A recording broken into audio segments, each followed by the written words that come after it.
سوال کیجئے۔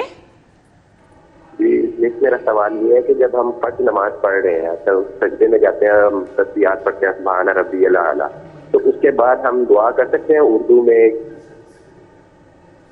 آپ نماز کے بعد پوچھ رہے ہیں سجدے میں جب جاتے ہیں، نماز کمپلیٹ کرنے کے بعد کہ سجدے میں ہی دعا پوچھ رہے ہیں؟ نہیں،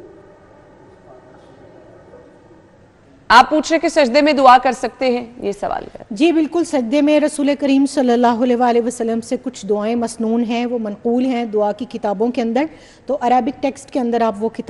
جو دعائیں ہیں وہ آپ پڑھ سکتے ہیں۔ لیکن اگر آپ امام کے پیچھے ہیں تو پھر آپ تسبیحات کے اوپر اکتفا کریں، وہ اس لیے کہ امام کاؤنٹنگ کرتے ہیں اور ان کی ایک کاؤنٹنگ کی ایک وقت مقرر ہے، تو اگر وہاں پر میں نے یہ دیکھا کہ چونکہ سجدہ لمبا ہے، رکوع لمبا ہے، تو آپ طاق عدد میں آپ وہی تسبیحات بڑھاتے جائیں۔ سبحان ربی العظیم رکوع کے اندر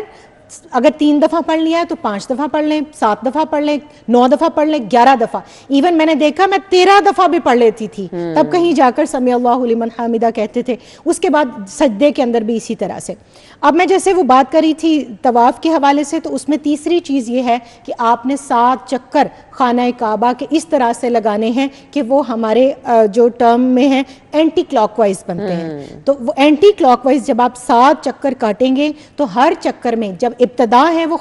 وہ